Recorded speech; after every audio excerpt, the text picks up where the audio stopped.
En tot cas, bona tarda a tots i a totes. Avui tenim un autor repetit, perquè ja l'havíem portat a Mataró com fèiem les presentacions presencials, que és en Joan Escolies, historiador, escriptor. L'havíem portat a Mataró quan va fer la biografia de l'Ernest Lluch. Em sembla que va ser allà baix davant de l'estació. I bé, ara ha tornat a publicar ha publicat una nova biografia, en aquest cas de Tarradellas, una biografia voluminosa. No sé si en Cinto Amat, que és el presentador, ens ensenyarà el llibre perquè és voluminosa. En tot cas, gràcies, Joan, per atendre la nostra trucada. Gràcies, Cinto Amat, per la presentació que has acceptat fer i gràcies a tots vosaltres per acompanyar-nos una vegada més. En lloc de dimecres és dimarts perquè l'autor li anava bé dimarts. Ja sabeu que ho podem moure una mica i llavors hi ha gent que li va millor o que li va pitjor. En tot cas, jo ho deixo aquí. Dono la paraula ja a en Cinto Amat i que ja presentarà l'autor d'avui. Cinto, endavant. Sí, gràcies. Bona tarda. Gràcies, Joan. Repeteixo la salutació del Manel per ser aquí. Ja et coneixem de la presentació que vas fer de la biografia de l'Ernest Lluch. No obstant, recordar que Joan Escolies i Serrat és manresà, és doctor en història. La seva tesi doctoral és justament la primera part d'aquesta biografia, segons esmenta ell mateix en l'obra. És professor de comunicació a Vic i de màster d'història a la UOC, també màster en nacionalisme i conflicte ètnic a la Universitat de Londres, i convé tenir present que és també llicenciat en periodisme i biologia. És a dir, àrees que deuen complementar d'alguna manera el periodisme, per descomptat, aquest coneixement de la història. Col·laborador de La Vanguardia actualment, abans ho ha sigut del País, també de l'Ara, i també escriptor en l'àmbit de la ficció. És a dir, no només escriu històries, sinó que també ha escrit contes, narracions, entre elles Tràilers 2006, Premi Mercè Rodoreda de contes i narracions, i etc. La biografia d'Ernest Lluch ens la va presentar. Té altres biografies del temps de la República i la Guerra Civil, per exemple, la de Font Bernat, Andreu Avelló, la d'Artemi Aiguader del 2021, posar ordre a la rereguarda, i significativament, penso, al setembre del 2021 fa el pròleg d'una obra escrita l'any 36 per un autor austríac, Anton Sieberer, traduïda naturalment al català, que es titulava Catalunya contra Castella. Seria curiós saber si a la reunió que van mantenir Tarradellas amb Vicenç Vives el 1959 a París, Vicenç Vives, que sens dubte coneixia aquesta obra perquè va dir que era una obra que tots els catalans havíem de llegir per entendre'ns qui som, a part de la seva pròpia obra, potser n'hi va parlar, però naturalment si no sabia alemany no la podia llegir. És curiós perquè d'aquesta obra, o relacionat amb aquesta obra, en la biografia d'en Joan, hi ha un apartat, no sé si és un apartat sencer d'un capítol, en el que Rubió i Tudurí li envia a Tarradellas la seva obra que titula justament El problema de Castella. Suposo que devien ser temes paral·lels. Bé, anem al gra i, a veure, aquesta obra d'en Joan Escolies és una obra realment monumental. És una obra magna, en extensió i, sobretot, en contingut també. Comprèn gairebé 60 anys d'intensíssima dedicació política d'en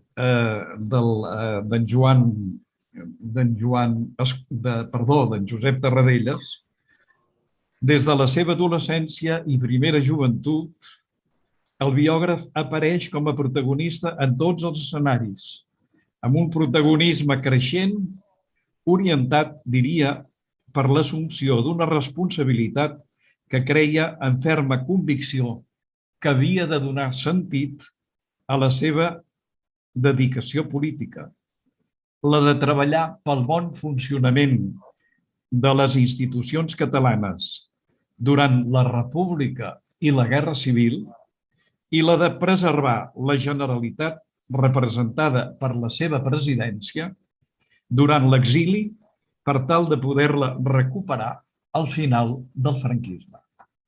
I al final realment va arribar a aconseguir aquest objectiu.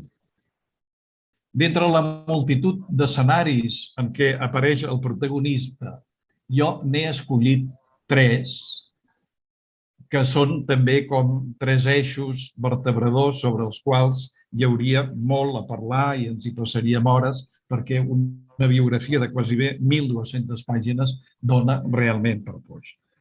Anem a un primer escenari, Joan, que jo escolli, que són els fets del 6 d'octubre de 1934, en contrast amb els fets del 14 d'abril del 31. Ens situem en un moment ja una mica avançat en la biografia d'en Tarradellas, però que penso que pel que tu vas desgranant al llarg de les pàgines i dels capítols, aquests fets tenen una rellevància important en la configuració del pensament i la forma de governar, de pensar, de relacionar-se en Josep Tarradellas. Recordem, em limito a recordar brevíssimament els fets. La CEDA havia guanyat àmpliament les eleccions a Corts el 19 de novembre del 1933 i el 4 d'octubre del 34 l'ERRU dona entrada al govern a 3 ministres d'aquesta formació. Arrel d'aquests fets, el dia 6 d'octubre, el president Companys proclama des del balcó de la Generalitat l'estat català de la República Federal Espanyola, anunciant, a més, en la seva proclamació, que Catalunya havia de ser un bastió, un baluard contra les heretes. Poc abans, Tarradellas havia escrit un article a l'Opinió, l'òrgan de la Falç, el grup en el qual estava escrit des dels inicis en Tarradellas, amb el títol Realitats i no il·lusions. Criticava l'excés de verbalisme i cridava a consolidar i a millorar les institucions. En aquells moments, amb l'aquiescència de Companys, d'en Cas, sector ultraradical, havia nomenat Josep Badia, el germà de l'altre Badia, comissari d'ordre públic. Azaña s'havia entrevistat o havia parlat uns dies abans amb el mateix Tarradellas i amb Lluís Vallescà, advertint de les conseqüències letals que podria tenir un pronunciament excessiu o fora de lloc que considerés el govern de la República. El mateix general Batet, capità general de Catalunya, havia advertit en el mateix sentit, donant per descomptat que l'exèrcit es mantindria en qualsevol cas fidel al govern de la República. Les conseqüències d'aquella declaració també la sabem. Tarradellas es va traslladar en aquells moments a la Generalitat amb Casanelles, Girau i Comas i es va desvincular dels fets en una declaració posterior, tot i que va estar detingut durant uns dies en els vaixells Uruguai i després a la ciutat de Cadis. Fins al 4 de desembre no va quedar en llibertat. Al març del 35, el Tribunal de Garanties Constitucionals sentenciava Companys i els membres del seu govern a 30 anys de presó que van començar a complir al penal de Santa Maria. Joan, quina lliçó en va treure Tarradellas d'aquests fets? Bé, bon vespre. Jo diria que jo diria que em va treure unes quantes de lliçons. Ell, així com a l'any 31 havia arribat, doncs, que pràcticament començava en política, com aquell qui diu, i ell havia passat de ser un viatjant de comerç a una persona que tot just al març esdevé de facto secretari del president Macià, al març del 31, vull dir, i després aplicant allò que havia après com a viatjant de comerç en política a escala molt ràpid, no? Aconsegueix ser secretari particular del president Macià, després conseller, etc. És a dir, que d'alguna manera es troba en aquell moment. A l'any 34 ja comença a tenir una experiència de política, una experiència de govern, però hi ha hagut un trencament al gener del 33 amb el Macià. És a dir, Macià ha expulsat del seu govern aquest grup dels lluïns, aquest grup de l'opinió, que són, per dir-ho així, allò que un temps enrere veiem aquells anuncis que en deien els JASP, no? Jóvenes aunque sobradamente preparados, no? Que feien aquell anunci a la tele. No? Ells es consideren així, no? Es consideren els que tenen 30 anys i que han de governar, i en canvi Macià ha de quedar com una figura simbòlica, no? Com la imatge. I això el Macià no ho accepta, i mentrestant Companys i la facció republicana d'Esquerra Republicana està com en un segon terme, veient com aquests lluïns, aquest grup de l'opinió, s'estan barallant amb el sector més extrem, més separatista, dient, bueno, si voleu que el separatisme, perfecte, però això fora d'Esquerra Republicana, perquè Esquerra Republicana en aquests moments no és un partit separatista, sinó que està d'acord amb una autonomia dintre del marc d'aquesta república. No? Aleshores, és molt important, arribat a aquests fets del 34, que Tarradellas no està, per tant, ni al govern ni està a Esquerra Republicana. És a dir, ha estat expulsat d'Esquerra Republicana juntament amb aquest grup. Malgrat tot, són diputats. Aquests 5 són diputats. I aleshores ell va posar a veure el Palau de la Generalitat, on quedarà tancat durant la nit, a veure què és el que ha passat. La lliçó que ell treu d'aquests fets d'octubre és que el govern de la Generalitat ha de mantenir l'autogovern al marge del color polític que hi hagi al govern de la República, és a dir, el govern de Madrid. Tant és que hi hagi les dretes o les esquerres, l'autogovern de Catalunya s'ha d'intentar mantenir al marge d'aquesta pugna política a Madrid, perquè ell creu que la proclama de Lluís Companys, encara que tingui una dinàmica pròpia i múltiple, perquè hi ha un cert obrerisme de fons, hi ha un cert separatisme de fons, hi ha la propaganda que hi havia de que Catalunya era el baluard de la República, hi ha un context internacional amb el nazisme o el feixisme pujant de fons en països com Àustria, Itàlia, la pròpia Alemanya, etc. I això crea una sensació de si aquí pugen les dretes ens quedarem sense república. Hi ha també el conflicte a Astúries, hi ha l'intent revolucionari del PSOE a Madrid i altres punts. És a dir, ell creu que Lluís Companys el que està fent amb la seva proclama d'alguna manera és seguir a l'ala més insurreccional del socialisme, del PSOE a Espanya. Això, vist des d'avui, trobareu, per exemple, que hi ha historiadors que diuen els fets d'octubre no van ser això, és a dir, Companys feia una altra cosa, una cosa completament diferent. Això no és l'interessant, és a dir, l'interessant no és què van ser els fets d'octubre, això és un debat, això és un altre debat. L'interessant era com va interpretar Tarradellas els fets d'octubre. És a dir, no ens importa, quan mirem la figura de Tarradellas, no ens importa tant què van ser els fets d'octubre, sinó com ell va interpretar els fets d'octubre. I la seva mirada és aquesta, és a dir, la lliçó és l'autogovern separat al marge dels debats que puguin tenir, les diferències que pugui tenir el govern d'Espanya. Això és una cosa que és claríssima, i durant la resta de la seva trajectòria política, ell ho seguirà repetint moltes vegades. Com que en els anys 70 el coneixement de la història era el que era limitat, el coneixement del passat, quan ell deia jo no faré un nou 6 d'octubre, la gent, sobretot que políticament li interessava, el que feia era agafar-se al fet de dir aquest senyor no sortirà al balcó i proclamarà l'estat català. I per tant la gent deia molt bé, el Tarradellas, doncs molt bé, perfecte, no? Sobretot des de Madrid. Dient, mira, aquest és un senyor que és un senyor amb seny, és un senyor cabal, que no sortirà al balcó i proclamarà l'estat català. Però el rerefons del seu missatge no és aquest. El rerefons del seu missatge, com Tarradellas repeteix, jo no faré un altre 6 d'octubre, és jo no posaré l'autogovern en consonància amb uns interessos que hi hagi a Madrid.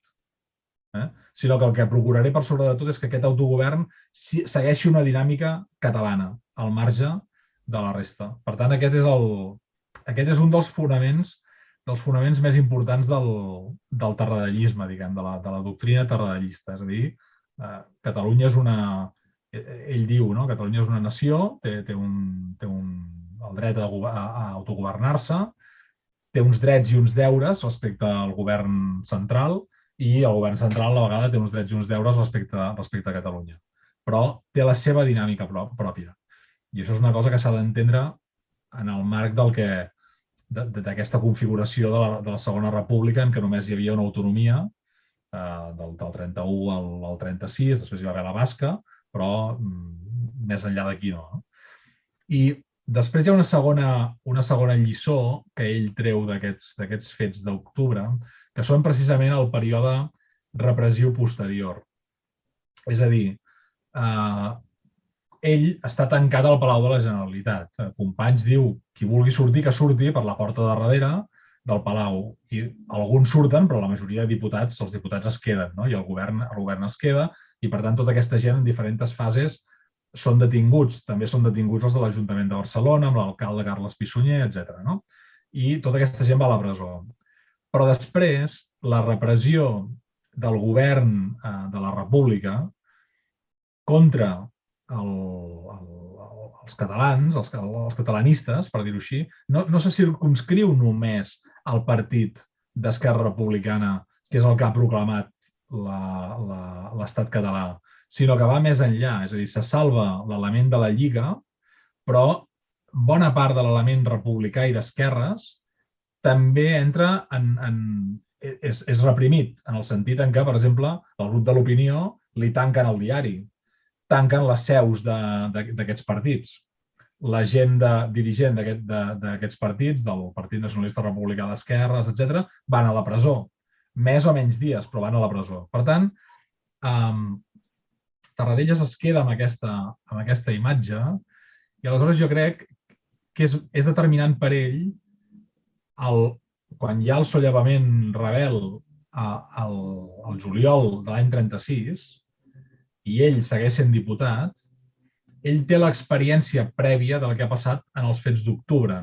I per tant, quan va, tot i que està fora del govern i està enemistat amb Lluís Companys, ell, aquella matinada, la matinada del 19 de juliol, ell va posar-se al servei de Lluís Companys com a diputat, que hi ha aquella frase que s'ha fet coneguda, de quan arriba a la comissaria d'ordre públic i el Companys president li diu, què hi fots tu aquí?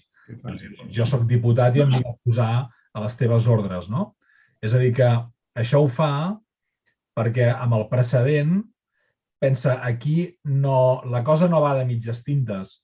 És a dir, si nosaltres no ens posem a costat de la Generalitat, tant és perquè el rodet ens passarà per sobre igual, perquè és el que ens va passar a l'any 34. Exactament. Una altra lliçó que treu. Joan, sí, justament enllaçant amb això que estàs dient, és a dir, a l'entrar a la Guerra Civil, Companys ha tornat del penal de Santa Maria, etc. Però jo també deduïa de la lectura que al començar aquesta etapa de la Guerra Civil, Tarradellas té aquesta experiència adquirida dels fets d'octubre i sembla que aquesta experiència li imprimeix una voluntat de govern, de dirigir, de fer governs, de desfer-los, excepcional. amb una celeritat que realment crida l'atenció. 4 governs, en alguns d'ells amb la delegació de les atribucions executives del president Companys, en qüestió d'un any encara no. Sí. La seva obra és impressionant. És impressionant enmig del caos, de les tensions, CNT-FAI per un cantó, PSUV per un altre, la dedicació absoluta en mirar de posar ordre com a conseller d'Hisenda, que també és, sobretot, amb el decret de col·lectivització, posteriorment, al cap de pocs mesos, amb el Pla Tarradellas, els decrets de Segaró coneguts, en el que intervenen economistes molt joves. Sí. Hem perdut. S'ha tallat. Sí, ell, el Josep Tarradellas, el que fa durant la Guerra Civil, sobretot, els canvis de govern o les entrades i sortides són una cosa que ve determinada molt per l'aliança d'aquest front antifeixista que hi ha a la guerra, no? I si uns pressionen més per entrar o per sortir, per treure el POM, per la presència que hi sigui o no, per si hi ha un govern sindical, etc. En el cas de Josep Tarradellas, ell és el gran polític de Catalunya durant la Guerra Civil. És a dir, més que Lluís Companys. Lluís Companys és un president per sobre dels partits i ell vol mantenir-se com per sobre dels partits. A vegades se li retreu des d'Esquerra Republicana que no es posi obertament en els consells de govern a favor d'Esquerra Republicana i que no faci decantar els debats a favor d'Esquerra Republicana, no? I es vol mantenir al marge. En canvi, Tarradellas és un polític d'acció que posa a la pràctica tot allò que ell ha après en la seva vida professional, que ja ho ha fet en el període 31-33 com a secretari de Macià i com a conseller de Governació, però després esclata ja la seva gran capacitat organitzativa, no? Com ara deia el Cinto. És a dir, que ell monta, per exemple, com a president, monta la Comissió d'Indústries de Guerra de Catalunya. A Catalunya no hi havia una indústria de guerra. Hi havia una petita fàbrica a Reus, però no es fabricava armament. I ell, al capdamunt de tot, no sol, evidentment, és a dir, és un gran director d'equips a partir dels especialistes, que poden ser anarcosindicalistes, poden ser del SUC, etc., de la CNT, etc., diferents partits, ell va organitzant aquests grups de treball. Després d'aquest període, del 36 al 39, clar, quan s'acaba la guerra, és com si amb un atleta que està fent les seves millors marques, que ha arribat al zènit com de la seva carrera esportiva, tot un plegat se li talla la possibilitat de seguir competint, no? Perquè d'estar al govern deixa de tenir possibilitat de seguir manant i, per tant, a l'exili s'obre una perspectiva completament diferent. Però durant tota aquesta guerra civil ha estat el gran dinamitzador amb aquests projectes econòmics per posar ordre. És a dir, tot l'intent des del govern, sobretot des d'Esquerra Republicana, en aquesta fase de la guerra civil, és intentar redreçar o intentar tornar a l'ordre allò que a l'estiu del 36 s'ha desmarxat amb aquest inici de la revolució que han fet diferents sectors i vectors polítics. I el que ell intenta és reconduir, juntament amb el seu partit i altres forces, reconduir una altra vegada i tornar a l'ordre a dintre de Catalunya. El que passa que això s'aconsegueix només molt parcialment, perquè la situació ha quedat absolutament desmarxada. D'acord. Hi ha un segon fet, seguint aquesta línia o aquesta columna vertebral de la biografia, que es produeix el 7 d'agost de 1954. És a dir, anem 20 anys endavant, que és l'elecció de Tarradellas com a president de la Generalitat a l'exili. Anem als fets concrets, tal com tu els exposes. Josep Irla, que era el president de la Generalitat i que va esdevenir president justament perquè Tarradellas el va impulsar, diguem, quan va morir en Rovira i Virgili, primer com a president del Parlament, li va dir tu has de ser president del Parlament i, per tant, al morir, després de ser detingut l'any 40 a Companys i fusellat a Montjuïc, el que li corresponia a la presidència per desplaçament de càrrecs era en Josep Irla.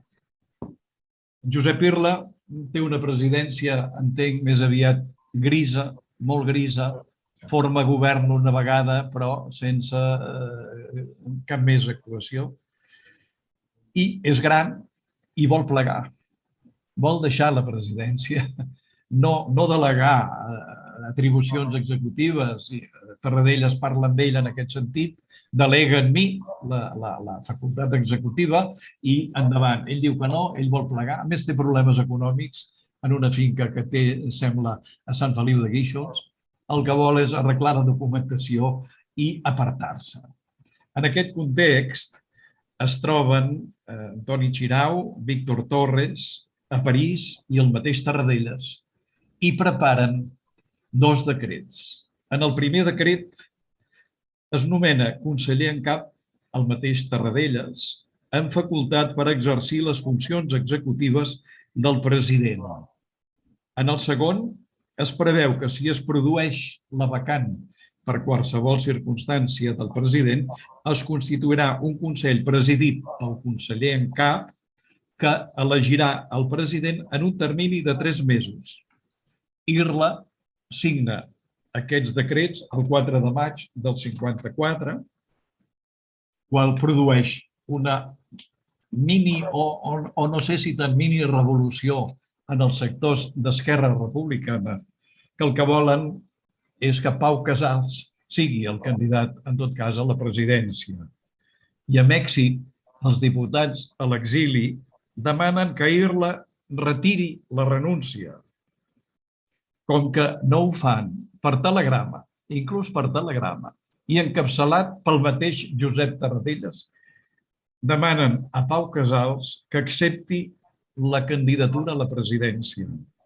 Tarradellas, molt viu, que coneixia la idiosincràsia i la capacitat nul·la políticament de Pau Casals, sabia per endavant que Pau Casals, naturalment, no acceptaria. I, per tant, el Consell, per unanimitat, aprova la candidatura de Josep Tarradellas. En la votació a l'Ambaixada de la República a Ciutat de Mèxic, Tarradellas surt elegit mitjançant el vot directe dels que en aquell moment estan presents, que són diputats del Parlament que viuen a Mèxic, i també a través del vot que s'envia per correu, les explicacions convenients, és elegit per 28 vots d'un total de 32. El 7 d'agost, Ferreres i Duran, president del Parlament a l'exili en aquell moment, el proclama president. I el 16 d'agost, Josep Irla en signa la proclamació amb la cota literal dient fins que el poble no hagi recuperat la plenitud de la llibertat política, que vol dir que s'obviava el fet previst en l'Estatut del 32 que el president havia de ser elegit cada 5 anys. Per tant, Tarradellas entrava a la història de la presidència sense límit per les circumstàncies de l'exili, naturalment. I aquí s'obre un període de dificultats en l'exili, però que penso que va conformant encara més aquella missió especial que ell va assumint en plena convicció i també en plena responsabilitat i en plena autoritat davant dels altres de que la presidència de la Generalitat a partir d'aquell moment tindrà un recorregut i aquest recorregut vol que acabi amb la recuperació de la República i de la Generalitat i de la presidència que ell personifica al final del franquisme. Com ho veus, això, Joan? perquè Tarradellas havia dit repetides vegades durant l'exili, abans d'aquest moment, que ell no acceptaria cap càrrec a l'exili, que esperaria a tornar després, al final del franquisme, per donar comptes de la seva feina com a conseller de la República durant la Guerra Civil, però no com a president. Sí. Com ho llegeixes, això? Ell sobretot, a partir del moment en què creua la frontera, la seva gran preocupació és tornar a Catalunya i tornar a Catalunya amb l'autogovern, perquè com a dirigent del govern que ha estat, se sent responsable en part de que s'hagi perdut doncs, la guerra, evidentment, i l'autogovern de Catalunya. Aleshores, ell el que fa en els primers anys és reorganitzar el seu partit, perquè era secretari general d'Esquerra en aquell moment, de l'any 38 fins a l'any 54, i ajudar a l'exili com pot, a la gent que marxa cap a Amèrica, etc. Aleshores, hi ha tot un seguit de fases fins que ell arriba a ser president de la Generalitat en què s'intenta, per exemple, que primer crear una plataforma de partits que en diuen Solidaritat Catalana, que ell la propulsa per recolzar la presidència d'Irla. No, per cert, no hi ha el PSUC. El PSUC no hi entra en aquesta. No hi és perquè en aquella fase de la Segona Guerra Mundial això té unes implicacions en la política catalana. Aleshores, això no funciona perquè són molts partits a dir la seva. I si hi ha uns sindicats que estan posats a dintre, o si entra, per exemple, el POM, doncs no volen que hi hagi el SUC. Si hi ha el SUC, no hi ha el POM. Si hi ha la CNT, no volen que hi hagi la CNT tal. Si hi ha la Lliga renovada, no volen que hi hagi l'altra Lliga. És a dir, que hi ha vetos creuats i, per tant, aquesta solidaritat no funciona. Després diuen, bé, una altra estratègia que podem fer, que ell també impulsa, és doncs, que el partit Esquerra Republicana, Acció Catalana, donin suport al president. Una altra fase és la creació del govern Irla. La creació del govern Irla acaba sent un batibull també perquè hi ha aquestes pugnes creuades entre elements del SUC contra Serra i Moret, perquè ja està en una altra fase, perquè no estan d'acord amb el seu autodeterminisme, etc. És a dir, que fins a arribar a la posició, al moment en què Josep Tarradellas l'any 54, a l'agost, és elegit president, han passat un seguit de fases que són importants de conèixer. No és només un senyor que diu, bueno, jo aquí vull manar i simplement faré el que sigui per manar. És evident que vol manar, és a dir, això ningú no en pot dubtar, és a dir, Josep Tarradellas volia manar. Però abans hi ha hagut unes fases que permeten explicar per què passa el que passa a l'any 54. Quan a l'any 40 han afusellat a Companys, ell ha anat personalment a veure Josep Irla i li ha dit, tu ets el president del Parlament, l'Estatut marca que el president del Parlament substitueix durant 8 dies al president de la Generalitat de manera interina i aleshores es convoca l'elecció del president, com havia passat en el cas de la mort de Macià, però aquests 8 dies es converteixen de l'any 40 a l'any 54 en 14 anys.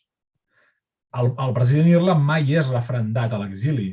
És a dir, és un president interí que en comptes de passar aquests 8 dies passa aquests 14 anys, però ningú el vota. Esquerra Republicana no el vota, no es convoca al Parlament per votar-lo, perquè a l'exili hi ha dificultats per convocar els diputats. No es pot fer perquè uns estan a Amèrica, els altres estan a França, etc.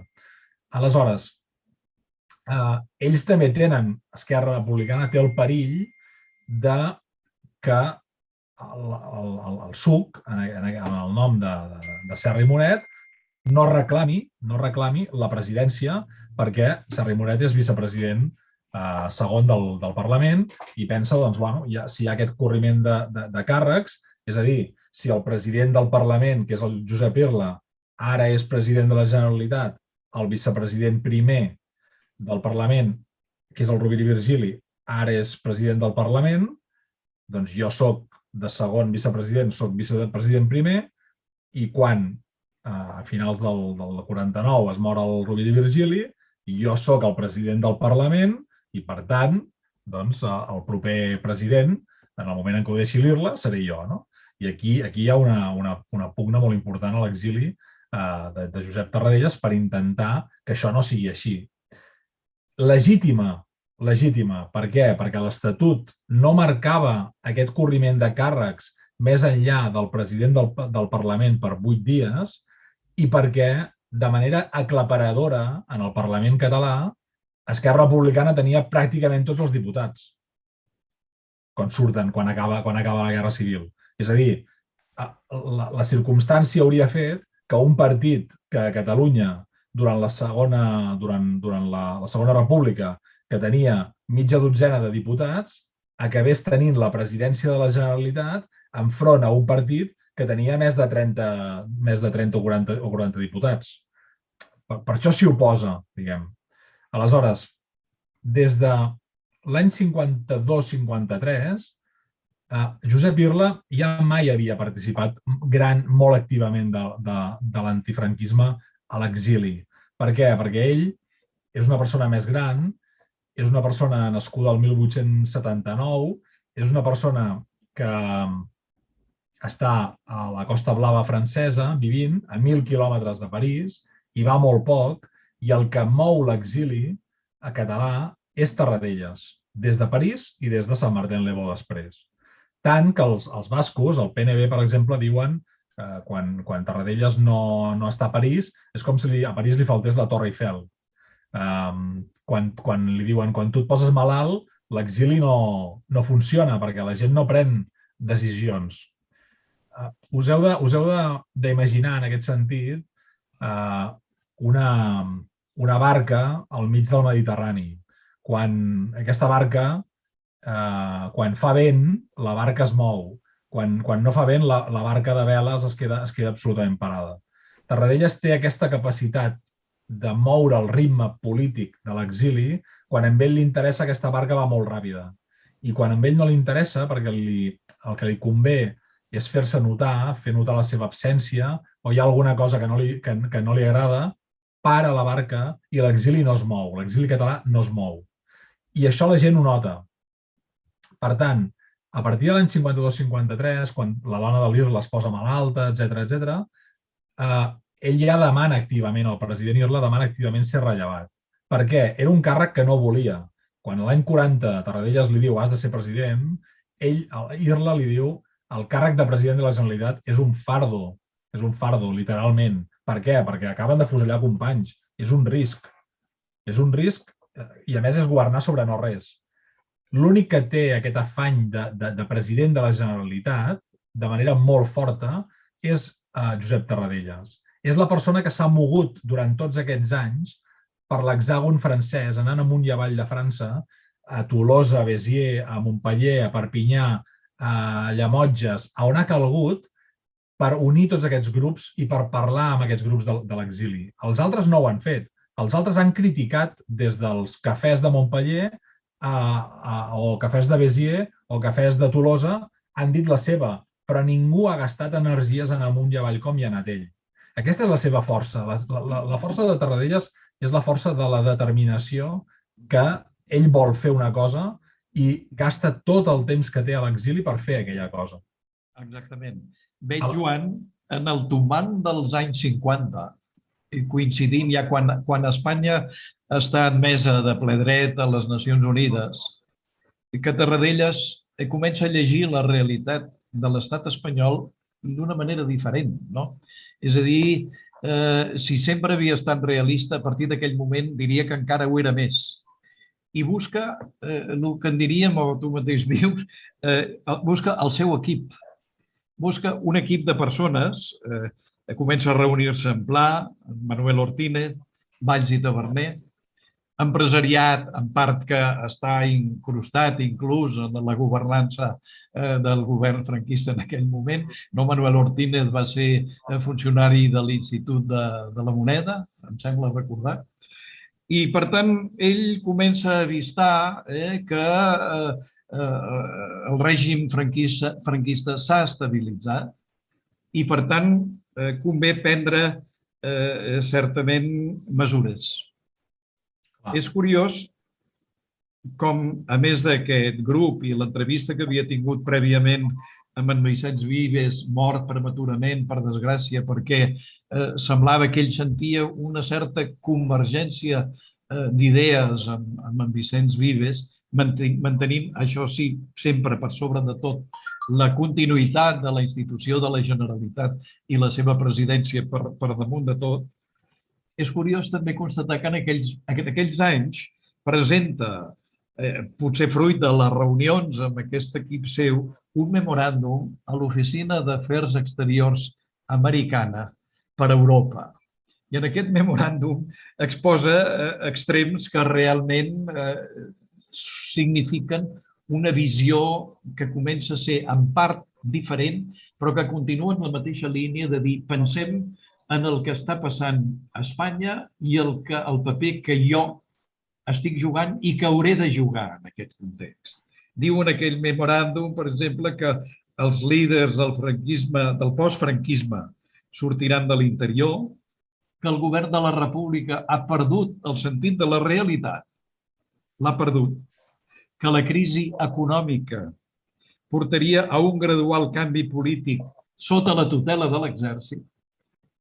Aquesta, no diria condescendència, però sí aquest mirar cap al sector militar perquè era un element important. I d'altra banda, en aquest memoràndum es mostra comprensiu amb la visita que Eisenhower havia fet legitimant el règim i amb les bases de defensa americana.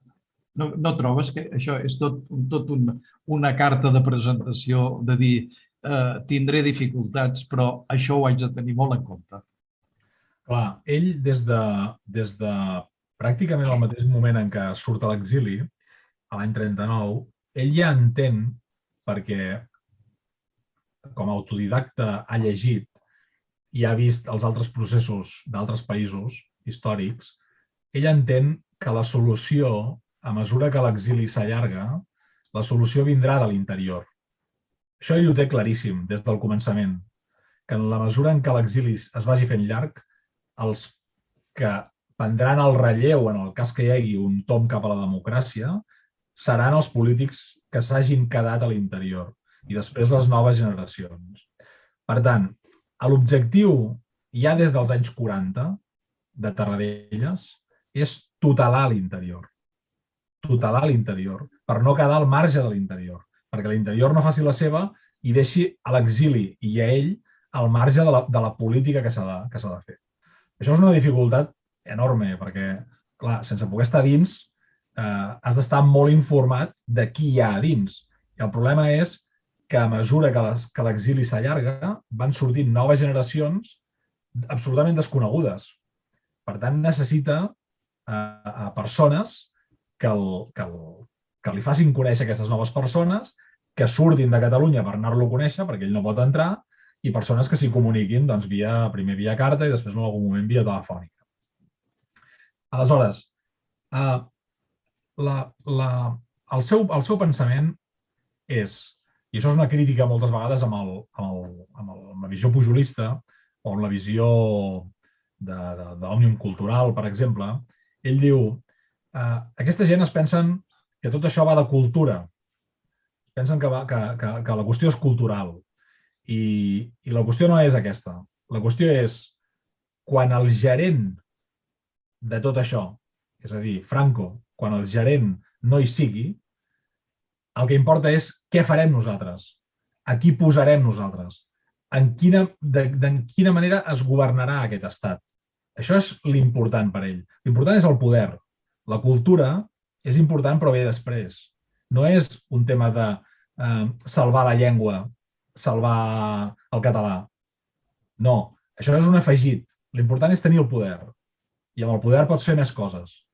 Per tant, això és un joc que a partir del pla d'estabilització, a partir de l'any 60, que és quan queda amb en Vicenç Vives, que es mor llavors al juny, ell ja té molt clar i, per tant, ha de vestir un equip a l'interior i ha de començar a conèixer aquestes estructures tant del franquisme, dels que s'obren a dintre del franquisme, com de l'antifranquisme que va pujant.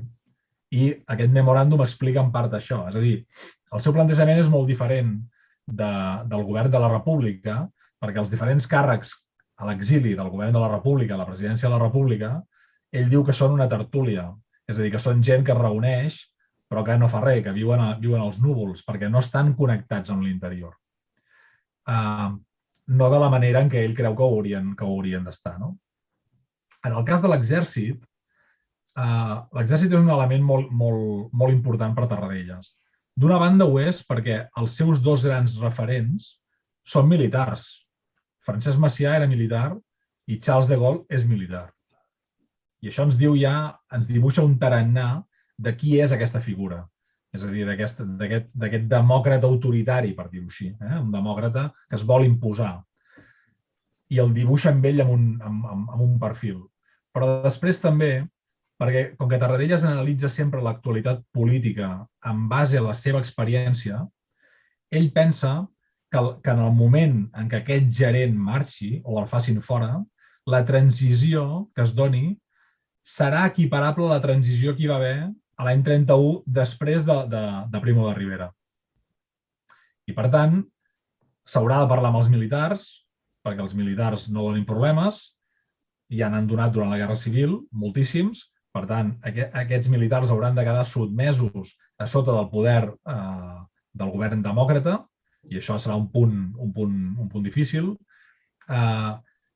Ell pensa també, i això és, ara hi anirem, a la fase de la transició, ell pensa que l'autogovern de Catalunya no cal que s'implementi d'avui per demà en la seva totalitat, sinó que el model que ja va funcionar era el de l'any 31, amb un govern provisional, que comença a rodar i després es va omplint de competències.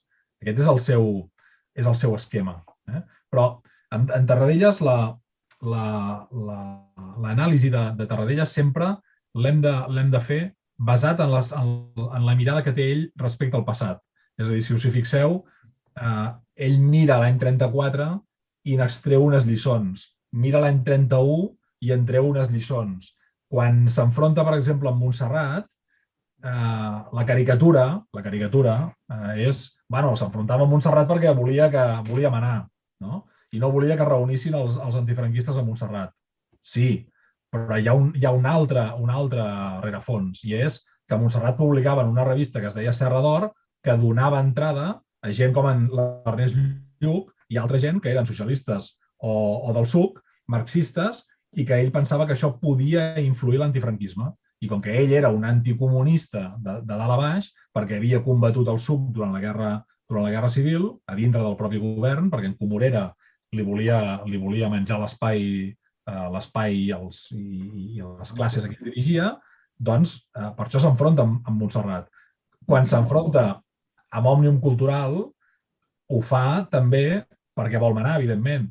S'hi enfronta perquè Òmnium Cultural obre unes delegacions a l'estranger i obre un pis a París en les quals passen el platet amb els exiliats i això drena la seva capacitat de tenir diners, perquè aquest platet mateix l'està passant ell.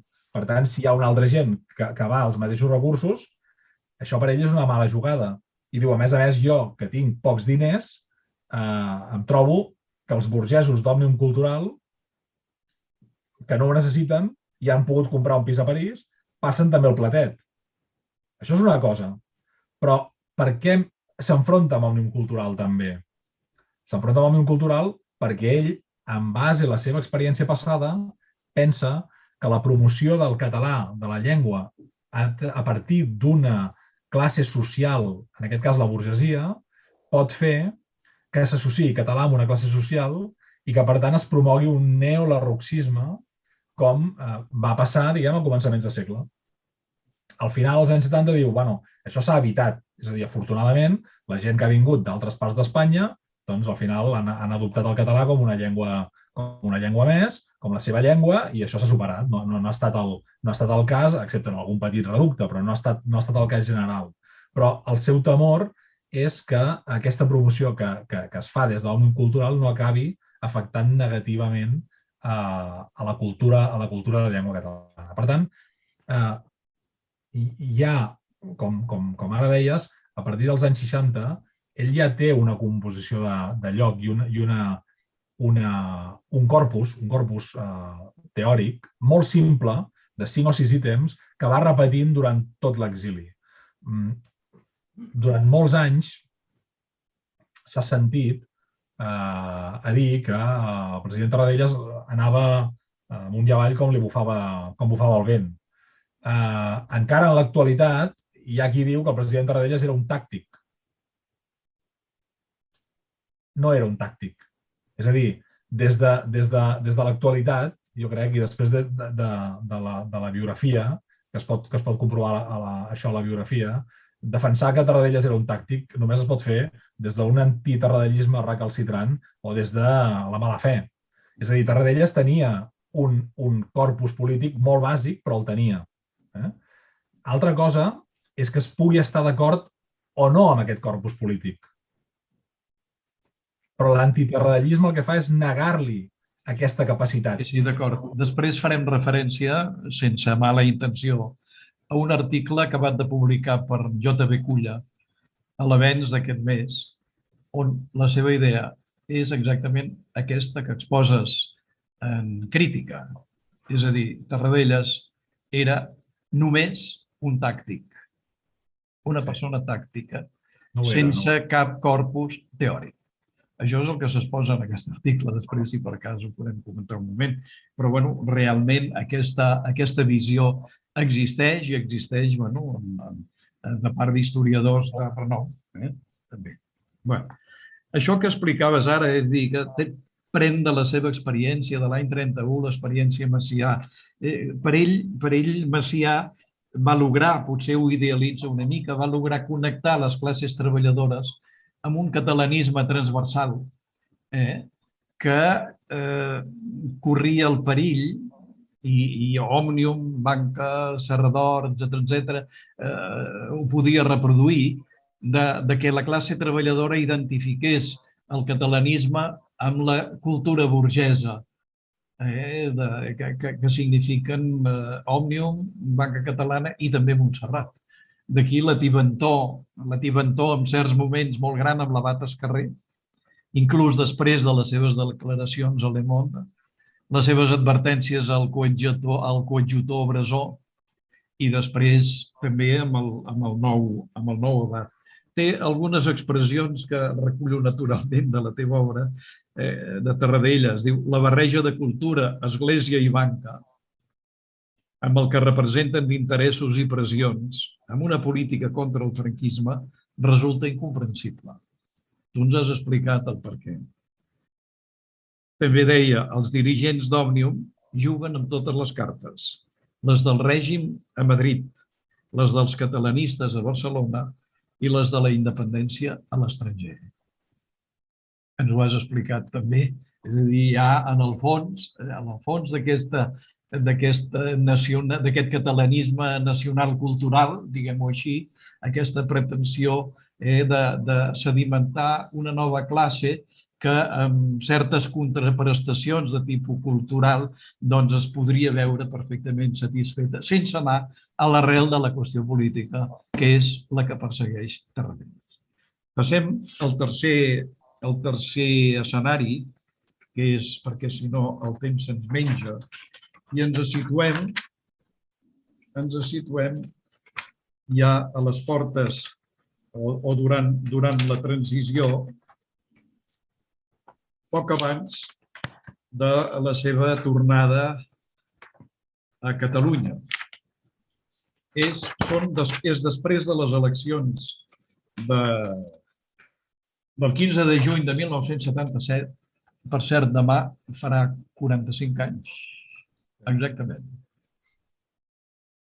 S'havien celebrat les primeres eleccions generals en democràcia després del franquisme que donaven pas al restabliment de la democràcia. A Catalunya, el resultat d'aquestes eleccions és PSC guanya amb 15 diputats, seguit de Pacte Democràtic per Catalunya, que integra Convergència Democràtica, PSC Reagrupament, Esquerra Democràtica i Front Nacional, amb 11, UCD amb 9, PSUV amb 8, Esquerra Republicana i Aliança Popular només amb 1.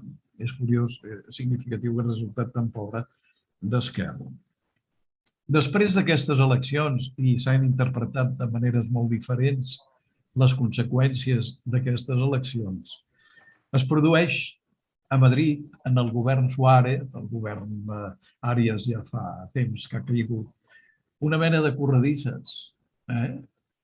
I a instàncies de Calvo Sotelo, que era l'organització de la campanya electoral de UCD,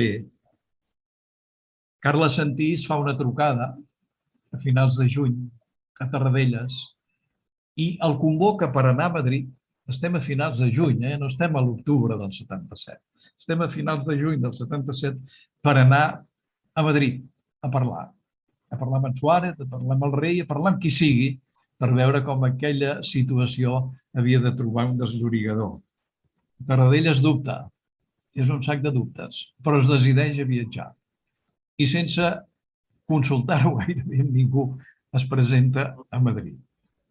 Parla durant 2 hores, el mateix dia 27 de juny, amb en Suárez. La reunió acaba amb un fracàs perquè Suárez insisteix en el Consell General de les Diputacions, en definitiva, en la línia de Fraga del govern anterior. Es reuneix amb el rei l'endemà. Es veu que va ser una entrevista molt cordial, en la qual Tarradellas li diu: jo he estat republicà, soc republicà i continuaré sent republicà tota la vida, el que no vol dir que això hagi de ser un obstacle per l'estabilitat de l'Estat. Aquí hi ha una modificació dels seus plantejaments originals. I de nou a París, després es reuneix també amb Martín Villa, de nou a París, es reuneix amb Sánchez Terán, i amb en Sánchez Terán, governador civil de Barcelona, comencen a enllestir el que acabaria sent el panel jurídic, diguem, que va facilitar al cap de pocs mesos el retorn com a president de la Generalitat de Tarradellas. És així que el dia 1 de setembre del 77, Sánchez Terán ja envia un tèlex recollint els extrems de l'acord i el 29 de setembre es publica el primer Reial Decret de restabliment de la Generalitat i es deroga el decret franquista de l'any 38 que havia anul·lat la Generalitat. El règim transitori, el president de la Generalitat, ho seria també de la Diputació de Barcelona. Era la proposta que havia fet el seu equip. Recull en gran part les propostes de l'equip jurídic d'en Tarradellas, encapçalat sobretot per en Sureda, que després ha escrit també memòries sobre aquells moments, els punts que Tarradellas insistia per arribar a un acord, etc. D'aquest acord, Tarradellas en quedà satisfet. Els partits no tant. Controlaven relativament el Consell Executiu, perquè es partia de la idea de formar un govern amb 5 consellers representants dels partits i 7 consellers tècnics escollits pel president, d'acord també amb els partits. Però no s'institucionalitzava l'assemblea de parlamentaris ni la figura de conseller en cap. Quins extrems havien sigut un cavall de batalla durant tot el final de la transició, immediatament abans i després. Recordem les gestions de Pujol com a representant del POT en la qüestió catalana, l'entrevista duríssima que va tenir amb en Tarradellas al cap de pocs dies demanant-li que dimités d'aquella comissió perquè allò no podia anar enlloc, etc. I també tampoc no es considerava la figura de conseller en cap. Tarradellas no va voler mai funcions executives. Amb aquesta solució es refeia la baula amb la Generalitat republicana respecte del president. La resta quedava pendent de la Constitució i de l'Estatut. A veure, Joan, voldria que donessis, que t'explanessis, si pots, és tard, però suposo que tenim temps, Manel, sobre aquest extrem. Com interpretem el moviment de Suárez després de les eleccions del 15 de juny de 1977? És a dir, perquè hi ha qui interpreta que el resultat d'aquestes eleccions significaven un perill enorme perquè a Catalunya s'establís un govern amb les regnes a les mans de socialistes i comunistes. I que això, naturalment, va posar la llum d'alerta en el govern Suárez i es va afanyar a partir d'aquell moment a dir recuperem el pla Osorio Ortínez i a veure, tornem a parlar amb en Tarradellas de quina manera podem buscar la solució de la seva vinguda com a president. És la interpretació que també en fan Cunha en aquest article. Sí, aquí... En canvi, en Bricall, en la seva biografia, que curiosament també diu una certa distància, no diu una certa idea de Catalunya, però parla d'una certa distància. Bricall, explicant en el capítol de la biografia dedicat a la seva dedicació política, ho interpreta completament al revés. És a dir, diu, el resultat d'aquestes eleccions van provocar directament que el triomf socialista tingués com a conseqüència el replantejament que fins a aquell moment havia fet Suárez amb la comissió del POT, la comissió dels 9, etc., i es veu forçat, diu Bricall, a negociar directament amb Tarradellas i el seu equip el restabliment de la Generalitat. Com ho veus? Aquí primer hem d'anar una mica enrere. A finals del novembre del 76, Suárez envia el tinent Casinello a Sant Martín Lebó a conèixer-lo. I aleshores, que és aleshores el cap del CSIC, per dir-ho així, el màxim responsable.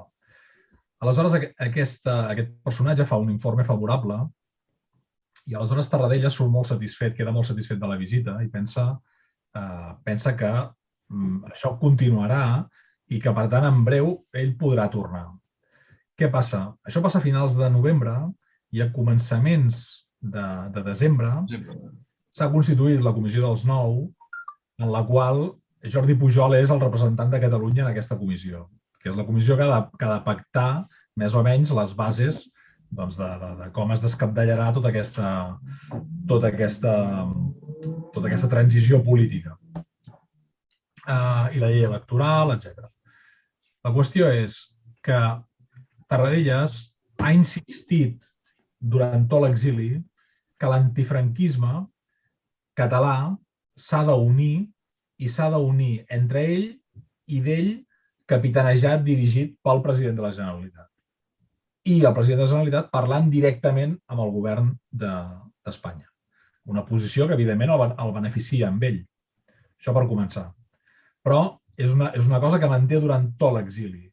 És a dir, l'antifranquisme català no ha d'establir pactes amb la resta de l'antifranquisme espanyol ni les plataformes espanyoles. Per la dinàmica mateixa d'allò que explicava de l'any 34. Per tant, aquí hi ha una crítica directa amb la intenció del PSUC, que s'intenta incardinar moltes vegades amb els comunistes del Partit Comunista d'Espanya. Per tant, aquí hi ha una divergència molt, molt important. La següent divergència és que Jordi Pujol, formant part d'aquesta comissió, Tarradellas pensa, si aquesta comissió triomfa i aquesta comissió de partits antifranquistes pacta directament amb el govern de Madrid, jo quedaré fora de joc. Per tant, el que li demana a Pujol és que plegui d'aquesta comissió. I Pujol no li diu ni que sí ni que no i no plega. I aquí hi ha un trencament emocional amb Jordi Pujol, que no hi havia hagut fins aleshores. Fins aleshores hi podia haver més o menys recel, però en aquell moment hi ha el trencament emocional.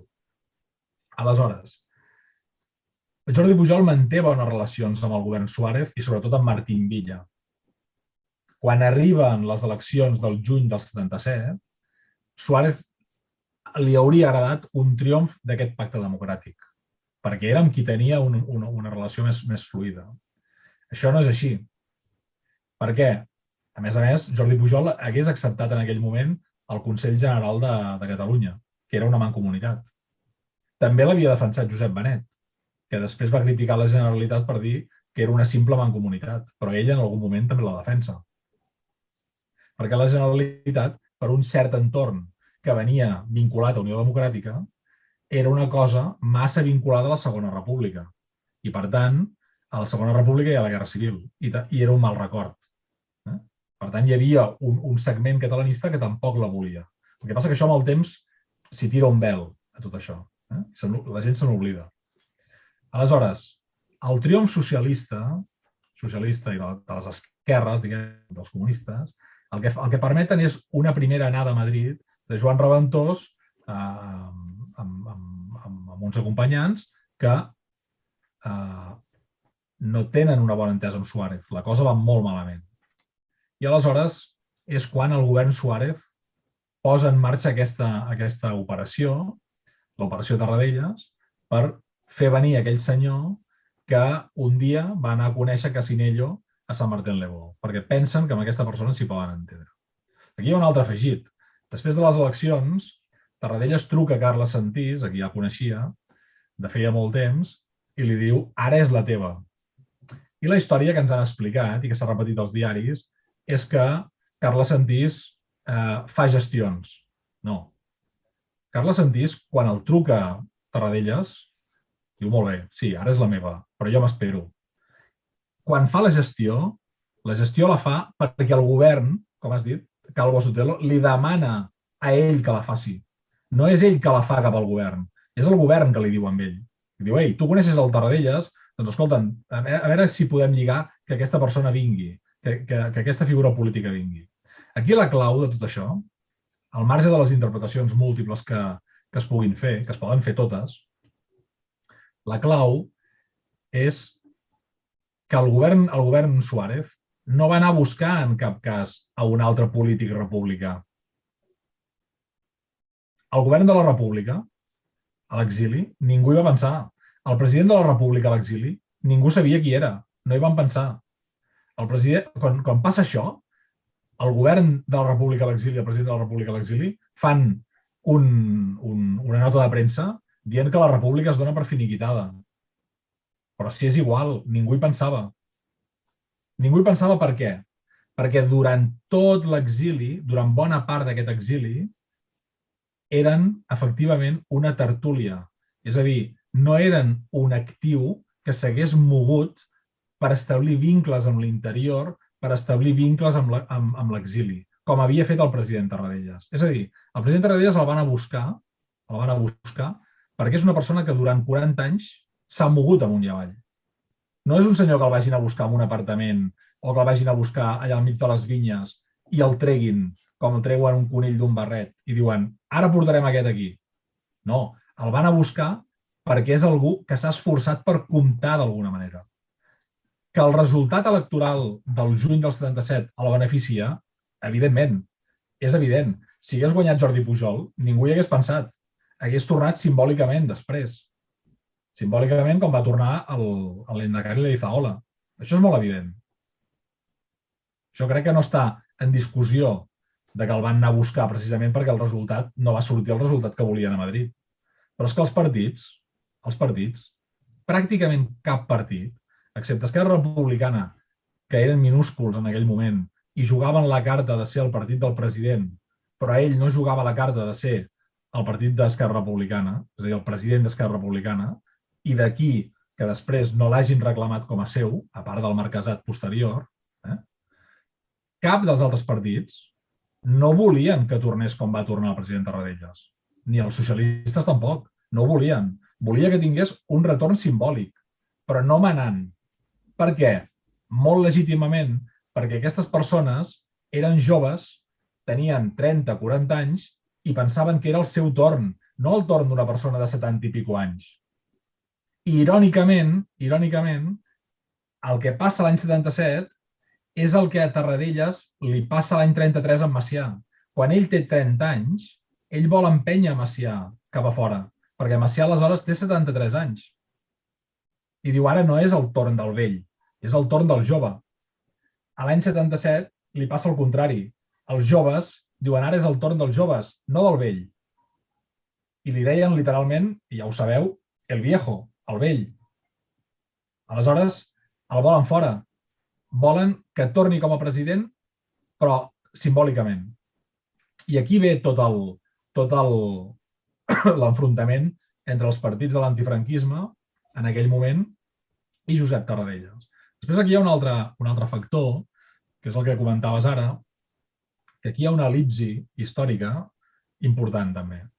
Passem del juny del 77 a l'octubre del 77 amb un Tarradellas que va a Madrid, negocia una instauració de la Generalitat, no la mateixa Generalitat que hi havia l'any 39, sinó una institució que es dirà Generalitat, però que serà de creació nova. No és la mateixa institució que va desaparèixer que després es fa aflorar. Es fa aflorar el nom perquè li van vendre a Martín Villa, i Martín Villa ho va comprar, que el nom de Generalitat no era una institució republicana, sinó que com que existia a l'època medieval, era una institució monàrquica. I per tant poden salvar discursivament aquest forat. Aleshores, al juny s'explica, aquest senyor va anar a Madrid, va pactar una cosa, i a l'octubre va tornar a Madrid i va tornar a Barcelona. Sí, però al juliol i a l'agost què va passar? Hi va haver una negociació a tres bandes. A tres bandes. Els partits polítics, Josep Tarradellas i el govern d'Espanya. A tres bandes. El que passa que els partits polítics li han posat les coses negatives al passiu del president Tarradellas i ells s'han desvinculat. Com si al juliol i l'agost ells no haguessin intervingut en pactar aquesta restauració de la Generalitat. Perquè el govern de Catalunya, que ara estaves esmentant, d'aquests diferents consellers, això és una fórmula que es dona a Madrid, dona el Sánchez Terán, proposa aquesta fórmula i s'implementa perquè els partits polítics volen estar al govern de la Generalitat vigilant el president Tarradellas. I, per tant, hi ha els líders polítics dels partits polítics que són els consellers del cafè amb llet, que se'n deia, no? Perquè anaven a la Generalitat i aleshores aquests consellers prenien un cafè amb llet i divagaven de les seves coses polítiques. Però després hi havia tota la gent tècnica, Narcís Serra, després el Lluís Armet, el Ramon Espasa, en Folchi, etc., que són els que feien la feina que podien fer en un marge. I aquí hi ha un doble discurs. Quan entrevistes els líders polítics, els que queden, diuen aquell govern d'unitat no feia res. Quan parles amb els consellers tècnics, diuen nosaltres estàvem preparant les coses que podíem, amb les competències que ens havien fet, amb els estudis que podíem fer per preparar l'aterratge de l'autogovern. Hi ha un doble discurs, perquè uns en una reunió entenien que no es feia res i els altres procuraven treballar. Però això s'aconsegueix per la incidència dels partits polítics. És a dir, de fet, durant el govern de 2 anys i mig de Tarradellas, amb aquests consellers tècnics i de partit, Déu-n'hi-do les coses que va fer. Hi ha un viatge a l'abril del 78 en què torna a pactar amb Suárez 2 vegades, uns paquets de traspassos que per en Tarradellas tenien, i penso que per l'interès català en aquell moment, tenien un gran valor. Per en Tarradellas pactar un traspàs era aconseguir poder polític. Eren cotes de poder polític i amb dificultats perquè tarden en fer-se efectives, etc. La comissió de traspassos amb les diputacions queda pràcticament paralitzada, però sí que es fan coses. Però hi ha un extrem aquí que també crida l'atenció, i és que Tarradellas, com dius tu, està d'esquena a la confecció del nou estatut. O la comissió dels 20 que fan el nou estatut estan d'esquenes a Tarradellas. És a dir, l'administració de la Generalitat en aquell moment, que representa Tarradellas i el seu govern, no intervé per res en la confecció del nou estatut de Sau. I és més, hi va ser molt crític. Inclús el seu grup, en Bricall mateix, Martínez, etc., li aconsellen en un moment que es pronunciï en contra. Ell s'hi va negar. Però després sí que va criticar repetidament l'Estatut. Què ens dius d'això? Ens parla una altra vegada de la política en base a l'experiència. És a dir, el seu plantejament, i això que comentaves d'aquestes competències que negocia amb Suárez abans de que s'aprovi l'Estatut, ell li dona un valor perquè diu, mireu, quan Macià va instaurar la Generalitat a partir de l'abril del 31, fins que no es va aprovar l'Estatut i va entrar en funcionament ja al Parlament de Catalunya a la tardor del 32, aquí no hi va haver cap transferència. Per tant, va ser un any i mig sense cap traspàs de competències. I, en canvi, diu, nosaltres el que hem fet és negociar amb la confiança amb el govern Suárez i hem aconseguit 3 paquets de transferències. Això va ser molt complicat, perquè ell ja va poder experimentar de primera persona les reticències que hi havia dels diferents ministeris amb traspassar transferències que eren importants, però tampoc no eren tan importants, diguem, com les que després, evidentment, hi hauria a l'Estatut. Per tant, per això li dona importància a aquest fet. Després, aquí hi ha aquest altre element, que és com que els partits polítics a l'Estatut l'havien de fer els diputats, l'interès és posar-se en valor ells, lògicament, posar en valor els partits polítics. I, per tant, diuen, nosaltres no necessitem el president per fer l'Estatut. L'Estatut l'hem de fer nosaltres. L'hem de fer nosaltres, aquest senyor ha vingut, aquest senyor vol manar més del que nosaltres volem, i, per tant, ara és la nostra de fer la política pel nostre compte. Moltes vegades fent reunions a Madrid perquè ell, diguem, quedés encara més allunyat, o la comissió quedés més allunyada d'on era ell. Ell, revoltant-se contra això, no permetent que les reunions tinguessin lloc a la Generalitat, sinó que les reunions es feien a l'Ajuntament, per exemple, a l'Ajuntament de Barcelona. Aquí hi ha un tema de fons. Primer, Tarradellas voldria haver manat més temps. I, per tant, hi ha una oposició a que l'Estatut vagi ràpid. Ell pensa que l'Estatut anirà lent perquè també té l'experiència de l'Estatut del Tràmit de la República, que va començar a l'estiu del 31 i no va acabar fins a un any després. I, per tant, en base a aquesta experiència, diu, això anirà lent. I, per tant, jo podré allargar el meu mandat. La qüestió és que, per tant, això el molesta, perquè en el moment en què s'ha acabat l'Estatut, es convocarà un Parlament i ell deixarà de ser president. I això ell no ho vol. Això és indiscutible, és a dir, això és així, per al seu propi tarannà de manar.